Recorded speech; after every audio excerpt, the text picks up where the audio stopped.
Hi Ed, how's it going? Hope you're well. Enjoying the assignment down there at the what is it, the JRTC or something? Joint Readiness Training Center. I think that's what it is. But anyways, let's get into the meat and potatoes of your car. Specifically, the final metalwork modifications we have to do over the rear back seat axle hump hat thing that the last guy made for the frame modification. So let me just show you what this is going on.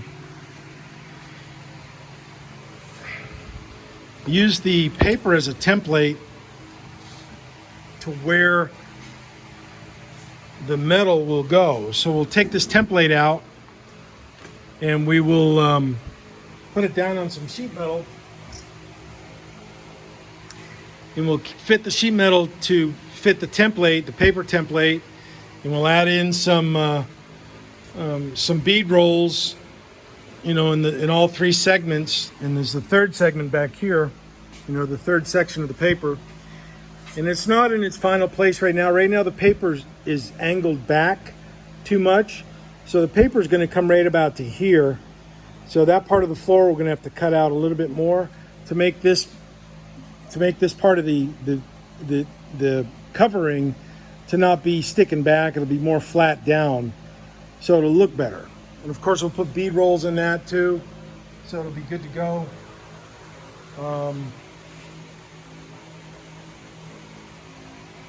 And I just wanted to show you that. And I've got a helper, Nick. Come on.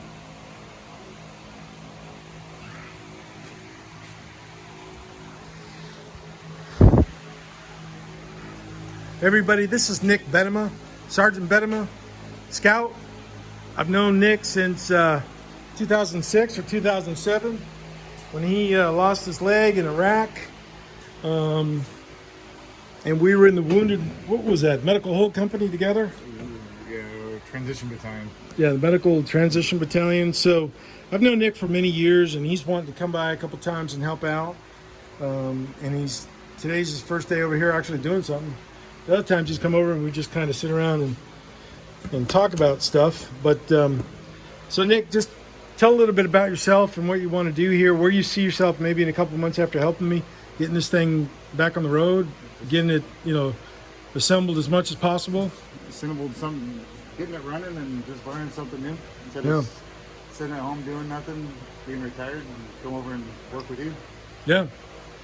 Don't know much about it. Got a bionic leg. Maybe start welding. That's a cool leg, man. Your tax money. That really is a cool leg. So that automatically kicks out, right? For a better part of it, yeah, and it's also helps, like, so you don't trip and fall. It's got programs. Going upstairs and stuff? And going down over stuff. Mainly downstairs is more difficult. Downhill, it stops you. It'll lock out so it won't bend so you don't fall forward. That's good. Yeah. That's You don't good. hurt yourself as much. Yeah. So we getting back to the car here. We've put this paper in here. We had to make it a little bit wider to fit in between the frame rails. Right up here to the lip of the frame, and then the lip of the frame there. So we're gonna do some more cutting, trimming. Right here where the trunk floor is kind of bent down a little bit. That's inevitable because when the previous guy cut the car up, you know, there's nothing to support this. So we'll just reinforce this, push this back up a little bit. And of course, when we weld this all together, we won't have the concave part in here at all. It'll be nice and flat, nice and flush. Now, the spare tire carrier, Ed, we put this brand new one in here, and Nick had a good idea. What do you think he should do, Nick? I was saying initially you could use it kind of for like an ice chest if you wanted to, or I'm assuming you're going to take it out car shows or have it displayed at places, and then having to cut into it takes away from that. So we were thinking maybe we could use it for spare parts, extra pieces that may have a tendency to go out more often than others. Well, we can put a Easy door access. on it too, with a Yeah. little latch, and you can open it You or can open it use this for way. Storage if you're going in somewhere for a long Yeah. time. And lock something up. Put Yeah. a box. That's what we'll do.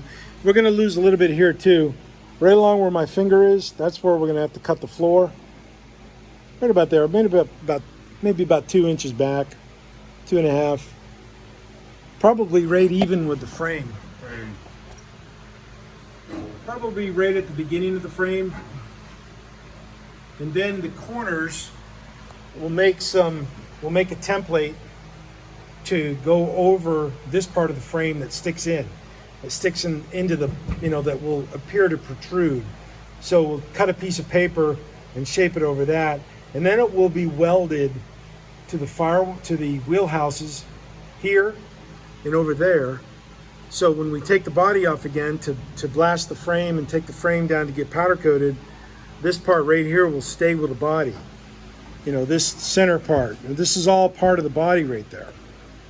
But we just got to get it right. This is tricky stuff. I mean, it's simple, but yet it's still kind of, you got to do it right. You got to measure. And hats off to the guy who did this before. I thought his cuts were off. I thought his measurements were off, but they're not. They were actually pretty good. So, we got to give credit where credit is due.